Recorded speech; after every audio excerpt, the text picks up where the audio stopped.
A very good morning to all of you. I hope you all are doing well. And this is Abhilasha Nahata, your social science teacher.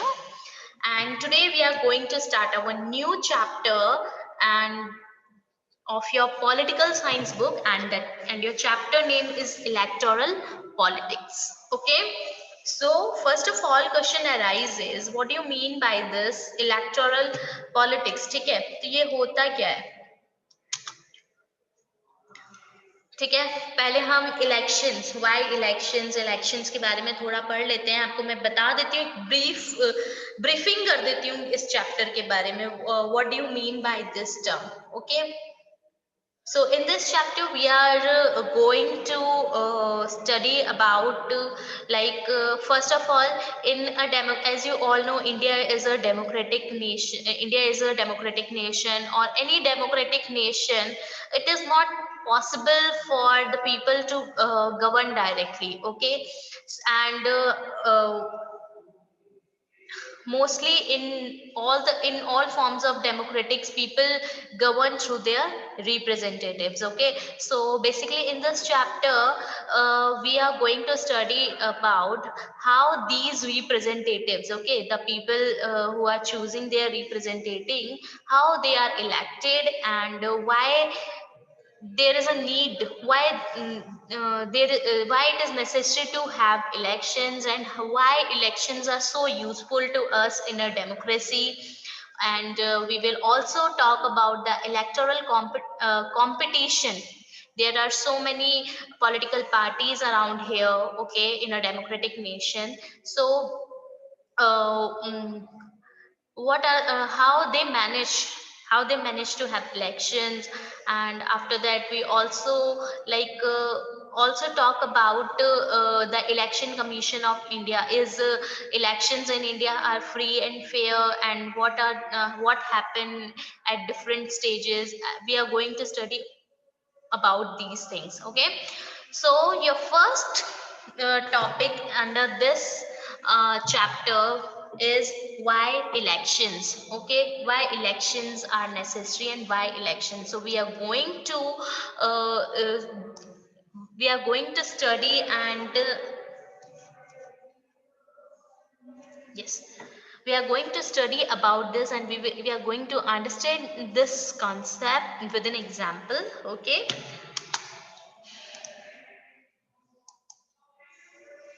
so there is a newspaper report, assembly elections in Haryana. ठीक है, this is a newspaper report. We are going to read this newspaper report.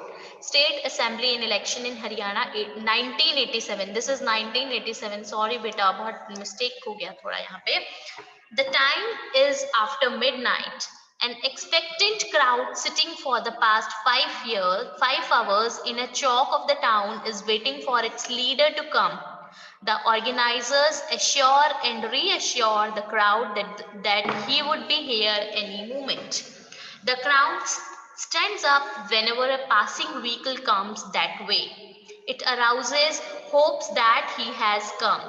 The leader is Mr. Devilal, chief of the Haryana Sangharsh Samiti, who was to address a meeting in Karnal on Thursday night. The 76-year-old leader is a very busy man these days. His day starts at 8 a.m. and ends at after 11 p.m. He had already addressed 9 election meetings since morning, been constantly addressing public meetings for the past 23 months and preparing for this election. Now, this is a newspaper report from a local newspaper of Haryana from the year 1987. Okay, and जो लोग थे, बहुत रात हो रही थी, लोग जो थे बहुत टाइम से जो है एक चौक में बैठे हुए थे और अपने लीडर का क्या कर रहे थे, वेट कर रहे थे. और जितने भी ऑर्गेनाइजर्स होते हैं, आप सब देखते हो कि बहुत से ऑर्गेनाइजर्स वगैरह भी होते हैं, वो क्या कर रहे थे, वो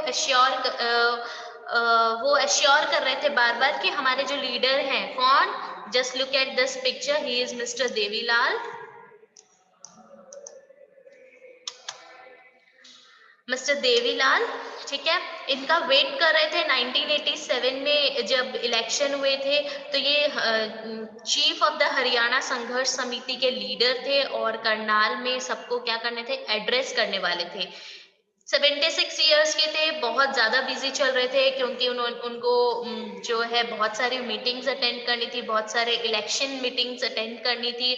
और पिछले एक साल से, अप्रोक्सीमेटली एक साल से वो क्या है, बहुत सी मीटिंग्स को, बहुत सारी प्रिपरेशन कर रहे थे। अलग अलग हरियाणा की अलग अलग जगह में लोगों को क्या कर रहे थे, एड्रेस कर रहे थे। ठीक है, सो बेटा, with this newspaper report what it is going to say is कि इलेक्शंस की जरूरत क्यों है, लोग इतने एक्साइटेड क्यों थे इनके लिए। ठीक है, जब देखिए, the state had been ruled by a Congress party led government since 1982।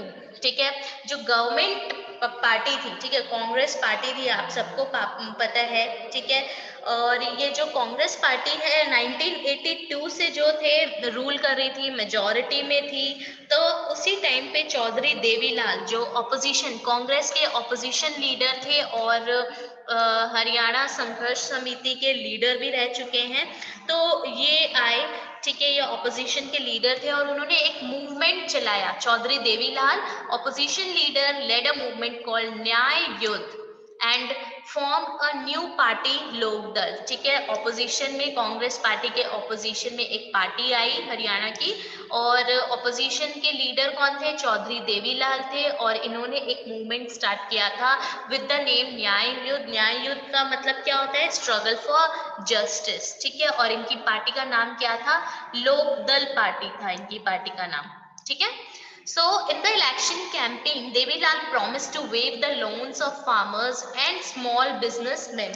ठीक है, अब उसने पार्टी वगैरह बना ली, अब इलेक्शंस आने वाले थे। ठीक है, बहुत सारे कैंपेन्स चलते हैं, तो आपने एग्जाम देखे होंगे कि जब इलेक्शंस होते हैं, बहुत सारी पार्टीज के जो मेंबर्स होते हैं या फिर जो भी लीडर्स होते हैं, वो बहुत से हमें प्रोमिसेस करते हैं। जो भी प्रॉब्लम गवर्नमेंट ये पीपल फेस कर रही होती है, तो उसको क्या करते हैं, उसके लिए प्रोमिसेस करते हैं। तो चौधरी देवीलाल जी ने क्या प्रॉमिस किया था इलेक्शन कैंपेन में कि अगर मैं जीत जाता हूँ तो जितने भी फार्मर्स हैं, जितने भी स्मॉल बिजनेसमैन हैं, मैं उन सबके लोन्स को क्या कर दूंगा, वेव ऑफ कर दूंगा, मतलब माफ कर दूंगा। ठीक है, और जो लोग थे उस टाइम पे क्या थे, बहुत ज्यादा अनहैप्पी थे। The people were very unhappy with the existing government and attracted by Devilal's promise. They were like they were very unhappy because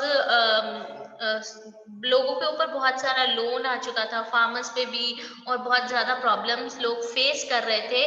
तो लोग इस चीज से अट्रैक्ट हुए, ओके, कि अगर ये गवर्नमेंट आती है तो वो हमारे फार्मर्स जो थे, स्मॉल बिजनेसमैन जो थे, वो उन्होंने सोचा कि ये हमारे लोन्स को क्या कर देगी, माफ कर देगी, तो हम एक अच्छी लाइफ जी सकते हैं, उसके बाद एक न्यू स्टार्ट कर सकते हैं। सो इस चीज से जो लोकदल पार्टी थी उनकी क्या हुई, विक्ट्री हुई, वो जीत गए थे। ठीक है, and the newly elected members of legislative assembly, as you all know these MLAs बोला जाता है इनको। ठीक है, और Lokdal chose Devilal as their leader. ठीक है, अब लोकदल पार्टी के जो मेंबर्स थे उन्होंने देवीलाल जी को अपना लीडर चूज किया। और एज यू ऑल नो, एक स्टेट गवर्नमेंट में कौन अपॉइंट करता है चीफ मिनिस्टर को, गवर्नर, जो भी उस स्टेट का गवर्नर होता है वो अपॉइंट करता है। तो जो गवर्नर थे उस टाइम पे, so this is your homework, you have to find out कि 1987 में हरियाणा के गवर्नर कौन थे। ठीक है, तो the governor invited Devilal to be the new chief minister. उन्होंने अपॉइंट किया देवीलाल जी को। ठीक है, और जैसे ही वो चीफ मिनिस्टर बने, एज सून एज ही became the chief minister, his government issued a government order waiving the outstanding loans of small farmers, agricultural laborers and small businessmen।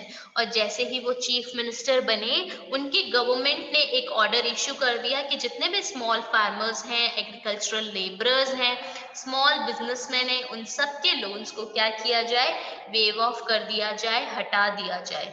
ठीक है, his party ruled the state for 4 years। Lokdal party जो है 4 साल तक जो है rule कर रही थी। बट इसके बाद जब इलेक्शन हुआ, in next election 1991 the Congress won the election and form the government. Again Congress कुछ और प्रोमिसेस के साथ आ गई थी, या कांग्रेस ने और स्ट्रगल किया, और उन्होंने क्या किया, वो एक नए कांग्रेस ने 1991 में फिर से जो है गवर्नमेंट वो क्या है इलेक्शंस वो आ चुकी, मतलब इलेक्शन जीत चुकी थी, और वो उसमें आ चुकी थी, किसमें, मेजॉरिटी में, रूलिंग पार्टी में आ गई थी।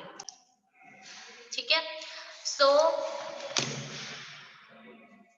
Now why do we need elections? ठीक है, why there is a there is a need of elections, and why do we want to have elections? Okay, now class, as you all know, there is a there are like more than 100 democratic nations in our world। ठीक है, and सब जगह क्या है, आपके elections होते हैं, लोग अपने रिप्रेजेंटेटिव्स को क्या करते हैं, चूज करते हैं। ठीक है, so many of the countries, कहीं कहीं many of the countries are like democratic and many of them are not, but वहां पे जो लोग हैं अपने रिप्रेजेंटेटिव्स को क्या कर रहे हैं, चूज कर रहे हैं। Now imagine a situation of a democratic Nations without election. एक ऐसी सिचुएशन इमेजिन कीजिए कि जहाँ पे इलेक्शंस ही ना हो। ठीक है, a rule of the people is possible without any elections if all the people can sit together every day and take all the decisions. ठीक है, इट इज पॉसिबल अगर वहाँ के उस डेमोक्रेटिक नेशन के लोग जो है सब साथ में बैठे और अपना डिसीजन ले लें, तो then it is suitable and it is possible कि हमें इलेक्शन की जरूरत नहीं है। ठीक है, in most democracy people rule through representatives and but if we think about it कि अगर सारे के सारे, इंडिया की तो कितनी है पॉपुलेशन, ठीक है, 1 करोड़ क्या 135 करोड़ की आबादी है, अभी तक सेंसस हुआ नहीं है, बट हमने ये कर लिया है कि 135 करोड़ की जो है हमारी पॉपुलेशन है, और सब लोग साथ में बैठे और डिसीजन लें। इज इट पॉसिबल कि एक इतनी बड़ी पॉपुलेशन के लिए साथ में बैठना और डिसीजन लेना, क्या पॉसिबल है? No, it is not possible. So in large communities it is not possible कि people जो है साथ में बैठे और decision ले सकें। That's why people rule through their representatives, so people choose their representatives and उन representatives के through, उनके help के through वो क्या करते हैं, अपने representative को select करते हैं और उनकी help से क्या करते हैं, rule करते हैं। So is there a democratic way of selecting representatives without elections? क्या, ठीक है, हम रिप्रेजेंटेटिव, हम सबने मान लिया, ठीक है मैम हम रिप्रेजेंटेटिव चूज कर लेंगे। ठीक है, क्या एक डेमोक्रेटिक वे है इलेक्शंस के बिना कि हम रिप्रेजेंटेटिव को चूज कर सकते हैं? So now let us think of a place where representatives are selected on the basis of age and experience। ठीक है, एक ऐसी सिचुएशन इमेजिन कर लेते हैं कि जहाँ पे रिप्रेजेंटेटिव्स को कैसे चूज किया जा रहा है, वहाँ के रिप्रेजेंटेटिव को चूज किया जा रहा है according to their age and experience, कि आपका एक्सपीरियंस ज्यादा है, आपकी एज ज्यादा है। ठीक है, तो आप बन सकते हो। And now where they are chosen on the basis of education or knowledge, और उनको एक और बेसिस बना देते हैं कि हम उनको उनके एजुकेशन और उनके नॉलेज के अकॉर्डिंग क्या करते हैं, हम अपने रिप्रेजेंटेटिव को चूज कर सकते हैं। ठीक है, पर क्या can we call this place a democracy? क्या हम उस प्लेस को डेमोक्रेसी बोलेंगे? ठीक है, अब इमेजिन कर लो कि आपके क्लास में मुझे मॉनिटर चूज करना है। ठीक है, और मैं बोल दूंगी कि आपके क्लास में जो सबसे क्या बोलते हैं कि जो फर्स्ट आता है, ठीक है, जिसकी रैंकिंग बहुत ज्यादा अच्छी है वो बनेगा। या फिर मैं एक ऐसा क्राइटेरिया बना लेती हूँ कि जिसकी सबसे ज्यादा एज है, और जो आप और ये बोल सकते हो कि जो सबसे लंबे समय से स्कूल में पढ़ रहा है वो जो है इस क्लास का मॉनिटर बनेगा। तो क्या आप लोग सब उस चीज से खुश हो गए? क्या आप सबकी सहमति है? आपने खुद ने चूज किया है वो? नो। नहीं किया ना, हम उस प्लेस को डेमोक्रेसी नहीं बोलोगे। आप नहीं बोलोगे कि मैम हम यहाँ पे फ्री कहाँ हैं, हमने अपने लीडर को, हमने अपने रिप्रेजेंटेटिव को या हमने अपने क्लास मॉनिटर को यहाँ पे चूज नहीं किया है। आपने क्राइटेरिया दे दिया और उस क्राइटेरिया के अकॉर्डिंग जो सबसे जो उस क्राइटेरिया को फुलफिल करता है वो हमारा मॉनिटर बन गया। क्या आपने हमसे पूछा कि वो हम उस मॉनिटर से खुश हैं कि नहीं खुश हैं, क्या ये सूटेबल है? तो आप क्या करोगे? we can't call that place a democracy. Okay, so so how do we find out if the people like their representatives or not? Question arise कि हमने इन बेसिस के अकॉर्डिंग, उनके एज और उनके एक्सपीरियंस, उनके एजुकेशन और नॉलेज के according हमने उसको मॉनिटर तो बना दिया मैंने आपकी क्लास का। क्या आप लोग खुश हो? मुझे पता चलेगा कि आप लोग खुश हो कि नहीं खुश हो। हम इंश्योर कर सकते हैं कि लोगों की वो विशेष को, कि आप क्लास मॉनिटर की जो भी स्किल्स होनी चाहिए, जो भी आप लोग जो डिमांड करते हो एक क्लास मॉनिटर से, क्या वो फुलफिल कर पा रहा है कि नहीं कर पा रहा है, कि क्या हम वो इंश्योर कर सकते हैं? या हम इस चीज के लिए श्योर हो सकते हैं, how to make sure that you those who the people don't like to not remain there represented? क्या आप बोल सकते हो कि, या मैं बता सकती हूँ कि जो क्लास मॉनिटर बनाया है क्या रियली में आप उसको पसंद करते हो कि नहीं करते हो? ये सारे क्वेश्चन अराइज होते हैं जब हम कुछ बेसिक क्राइटेरिया की, जो सबसे बड़ा है, जो सबकी की एज सबसे ज़्यादा है, एक्सपीरियंस सबसे ज़्यादा है या एजुकेशन ज़्यादा है, तो हम उस प्लेस को डेमोक्रेसी नहीं बोलेंगे, बिकॉज उसमें आपकी एश्योरिटी नहीं है। मुझे नहीं पता कि आप उसको लाइक करते हो कि नहीं करते हो, ठीक है। लोगों की वो विशेष को फुलफिल कर पाता है कि नहीं कर पाता है, हमें नहीं पता। So we can't call that place a democracy.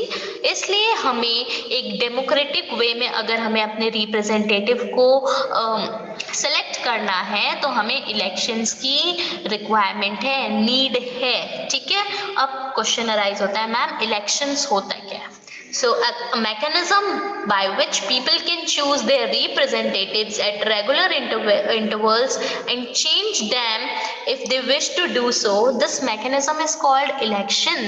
ठीक है, एक ऐसा mechanism जहाँ पे लोग अपने representative को choose करते रहते हैं कुछ regular intervals में, ठीक है। और अगर उनको लगता है कि वो उनके according या कंट्री के अकॉर्डिंग काम नहीं कर रहा है तो उसको वो चेंज भी कर सकते हैं, और इसी मैकेनिज्म को हम इलेक्शन बोलते हैं, ठीक है। हम बहुत सारे कुछ कैंडिडेट्स होते हैं, उनमें से चूज करते हैं कि इनमें से कोई हमारा क्या बनेगा, हमारा रिप्रेजेंटेटिव बनेगा, ठीक है। तो अब वही क्लास मॉनिटर की बात है, ठीक है, कि जो लोग क्लास मॉनिटर बनना चाहते हैं उन्होंने अपनी क्या दिए, टीचर्स को नेम दे दिए, ठीक है। अब उसके बाद उस टीचर ने क्या करवाया, एक इलेक्शन करवाया कि ओके आपको बोल दिया कि आप अपने चिट में नेम लिखते जाइए और इस बॉक्स में डालते जाइए, ठीक है। तो जो मैक्सिमम लोग होंगे, ठीक है, जिसे वो पसंद करते हैं, वो क्या करते हैं, वो क्या करते हैं बेटा, वो अपने रिप्रेजेंटेटिव को, अपने क्लासमेट को, अपने क्लास मॉनिटर को चूज करते हैं, और उससे पता चलता है कि okay maximum of the class इस पर्सन को, इस बच्चे को पसंद करती है एज ए क्लास मॉनिटर। वो उन्हें लगता है कि वो हमारी सारी नीड्स को फुलफिल करेगा, जो भी हमारी एक क्लास मॉनिटर के अंदर स्किल्स होते हैं वो सारे स्किल्स हैं, और वो इंश्योर करेगा कि वो लोगों की मतलब कि वो लोगों के नीड को, विशेस को कंप्लीट करेगा, ठीक है। तो जस्ट लाइक दैट इलेक्शंस का भी यही रोल होता है। और अगर इन केस वो नहीं करता है तो आप बोल दोगे ना, मैम हमें ये पसंद नहीं आ रहा है, हम एक और इलेक्शन करवाना चाहते हैं, तो नेक्स्ट मंथ या जब भी है एक और इलेक्शन हो जाएगा। तो जस्ट लाइक दैट एक रेगुलर इंटरवल में जब आप अपने रिप्रेजेंटेटिव को चूज करते हो, ठीक है, तो उसी को और चेंज भी कर सकते हो, उसी को हम इलेक्शन बोलते हैं। So therefore elections are considered essential in our times for any representative democracy, ठीक है। इसलिए इलेक्शंस जो हैं बहुत ज्यादा जरूरी है किसी भी डेमोक्रेसी में, क्योंकि इससे लोगों की एश्योरिटी का, लोगों के लाइकिंग्स का, लोगों के विशेस का, और हम लोगों को श्योरिटी भी मिल जाती है कि हाँ ये सारी चीजें हमारी फुलफिल होगी. That's why we need elections. Okay, I hope this is clear to you. Now your next topic is, in an election the voters make many choices. ठीक है, in an election the voters make many choices. They can choose who will make laws for them. वो choose कर सकते हैं कि उनके लिए laws कौन बनाएगा. ठीक है, they can choose who will form the government and take major decisions. लोग choose करते हैं कि government कौन बनाएगा और उनके जो major decisions है वो कौन लेगा. फॉर एग्जाम्पल अभी हमारी बीजेपी की गवर्नमेंट है, लोगों ने उन्हें चूज किया है. ठीक है, तो वो लॉज बनाएंगे उनके लिए.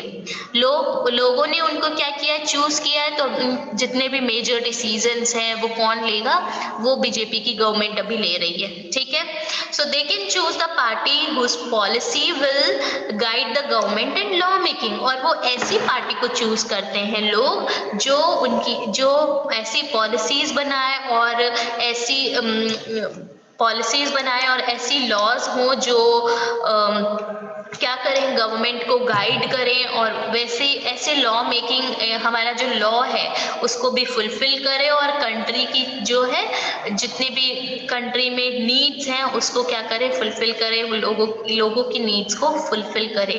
तो इलेक्शंस में वोटर्स के पास बहुत सारी चॉइसेस होती है. इलेक्शन से पहले आप जब देखते हो इलेक्शन होता है तो आपके घरों में भी बहुत सारे सब अपने अपने व्यू पॉइंट्स रखते हैं कि हमें कौन सी गवर्नमेंट को चूज करना है, हमें कौन सी पॉलिटिकल पार्टी के साथ जाना है. आप बहुत लोग सोच समझ के क्या करते हैं, अपने पॉलिटिकल लीडर को चूज करते हैं. वो सोचते हैं कि अगर ये गवर्नमेंट आ गई तो ये वाली पॉलिसीज लेके आएगी. ठीक है, वो हमारे लिए अच्छा काम करेगी, वो उसके अंदर डिसीजन मेकिंग पावर है, तो वो अच्छे डिसीजंस ले सकती है हमारे कंट्री के लिए, हमारे लिए ऐसी पॉलिसीज लाएगी जो गवर्नमेंट को अच्छे से वर्क करने के लिए गाइड करेगी. तो एक बहुत सारी चॉइसेस होते हैं वोटर्स के सामने जब भी वो अपने वो लीडर को चूज करने वाला होता है. तो ठीक है, so class, this is all about today. In our next class we are going to study our next topic of this chapter. So I request you all to please read this chapter till here, and do let me know and if you find any problem. Okay, so thank you so much. Please take care of yourself.